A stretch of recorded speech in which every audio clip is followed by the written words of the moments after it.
I didn't swear at the fourth official, I didn't do it. I threw my arms up in the air at a bad decision, I'll get booked for it. So I'm not happy about that because I miss a game next week.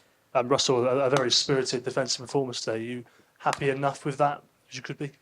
Yeah, it wasn't just defensive, mate. I thought we were brilliant with the ball. I thought we were fantastic with the ball. For so long we defended with the ball as much as we could. The courage to play football was brilliant. I've done about 7 interviews now. We spoke a lot about the defending, but which was brilliant. The way they defended the box, the guys, and stuck at it. But the courage to take the ball and play in the way they want them to play was amazing, especially after going down 1-0 so early at one of the toughest places to come in the world. So I have nothing but pride and gratitude for the players today, because if we're going to lose, we need to lose in our way, and it hasn't felt like that last week or the week before. So today I have nothing but pride and positive things to say about the team. We really hurt them with the ball at times, I think, and not many teams do that. So if we can take the same mentality in terms of the willingness to run and defend and dig in and fight in tough moments that we showed today, but also the way to play football that we want to play with the ball, then we're going to be fine. You mentioned there going behind in 5 minutes, but the team keeping their composure, was that really pleasing for you? Yeah, I think it helped that we had Jack and Adam on the pitch today. It really helped. I thought they were both outstanding. Helped the young guys a lot around them. And I think whatever we do tactically with the shape and the build-up and all that stuff, just their mentality helps the team. So I think their inclusion was big for us today. You mentioned Jack, he's obviously missed 5 games. Was it a no-brainer for you to bring him back? 100%, yeah. I think especially in a tough time, I think when you see someone day to day, and he's an amazing footballer. You saw that last season when he plays different roles for us and what he can do with the ball. Brilliant awareness, technically really good. He maybe lacks the athleticism that some players have, which is a bit more eye-catching, but in terms of mentality and willingness to play the way we want to play, and the belief the other players have in him, he's huge. I think you're a bit unlucky to get a booking today. Yeah, do you know what? I don't really speak out about that, but I'm going to miss next week's game for throwing my arms up in the air at a bad decision, because Flynn takes the ball and then gets booked for it. So we had an apology last week about a decision that was made that we weren't given. I didn't say anything after the game in the press, but today I am, because I didn't swear at the fourth official, I didn't do it. I threw my arms up in the air at a bad decision, I'll get booked for it. So I'm not happy about that, because I miss a game next week. If I'm wrong and I deserve a yellow card, then I'll hold my hands up. But today I think that's nonsense. I'll probably get fined for that as well, but it is nonsense. I think you're totally right. Yeah. Coach asked about the fitness for 3 of the lads, if you can. Flynn looked a bit bad towards the end there.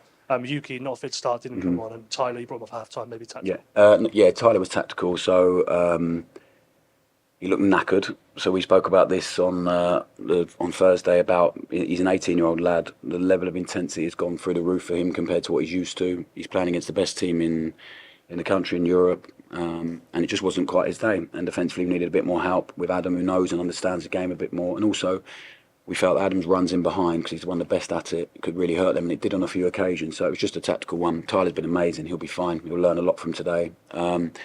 Yuki, we maybe could have brought him on, but chose Breezy just because we've had to monitor him and train him and manage him. But I wanted him in the squad just in case. So hopefully he'll be fit for Tuesday. We'll see. To start from the start. And Flynn just seems a bit battered and bruised. I thought he was great today. The Flynn that we know and love was really, really back. So many of them played with a spring in their step and big courage today, which I love. Taylor Howard-Bellis was fantastic. So and Kyle on the right was really brilliant. So yeah, they need to live there now, but hopefully all 3 will be fine for Tuesday.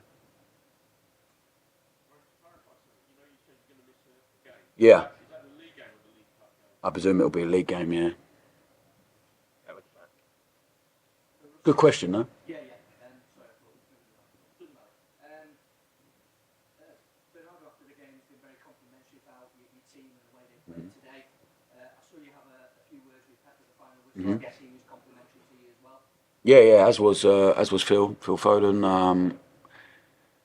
I think they felt that we were really brave with the ball, and we did, like Phil said, we did some stuff to them that not many teams do. Pep congratulated us on the way the team looks and the way it plays. I think, it's not easy to play that way, and he probably understands that more than anyone. But we really believe in it, and we have to believe in something. And I've seen so many teams get promoted and just change and then end up nowhere. And we've been a little bit in between the last few weeks, not quite where we want to be, because we have to be extreme in some ways to take the ball in places people would not enjoy taking it usually, and we have to play with extreme courage all the time. And in moments when we've gone ahead recently, especially, it's been quite tense and not us, and I just don't enjoy that. So if we lose, I can accept it when the lads show a level of courage like they did today, and I hope now we can get them to live there all the time, because if they can do that here, they can do that anywhere. And so listen, whilst compliments are nice and all that, it still hurts to lose, but there is a way for us to lose, and that will be to and for me as well, I'm going to live and die by the sword in what I believe in, otherwise I just can't do it. And the players really believe they're fighting. Subjectively, we should be doing better. Objectively, we should be doing better as well. So if we keep playing like we did today, we'll have some fun and be all right. Hi Russell, back of the room. Oh yeah. Just with the suspension, I know it's probably a silly question, is there any way you can appeal it? I don't think so. I don't know how that works, the yellow card, so I am annoyed about it, but I probably shouldn't say any more about it. But that is obviously a huge game next weekend. But obviously there'll be ugly stats that are reeled out. They have been after every game so far this season in the league. But this is the kind of performance that underlines your belief and why you keep saying that you believe this can still be a positive. Yeah, and I hope the away fans who were amazing, I hope they felt proud of their team today. I hope that's our job, is to give them a team to be proud of, that plays in a way that they can identify with. And that team today ran so hard and played with so much courage. So today give me more belief than I have, and I believe since the start of the season that the players can play this way in the Premier League and enable us to stay up in the Premier League, and today's given me even more belief in that. But we have a massive 2 weeks coming ahead, starting on Tuesday. Russell, you've spoken about your players and the fans and courage.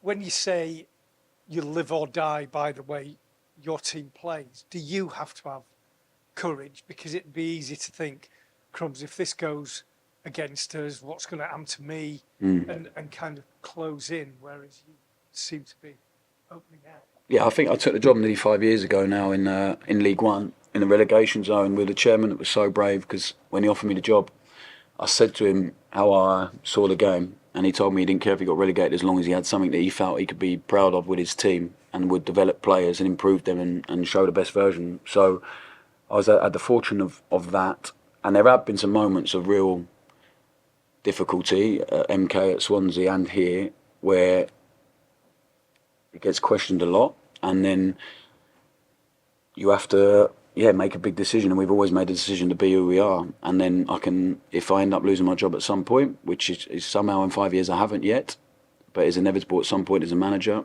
at least I can look at myself and know that I've stuck to what I want and who I want to be as a person, first and foremost, and also as a leader and then a manager in terms of the idea on the pitch.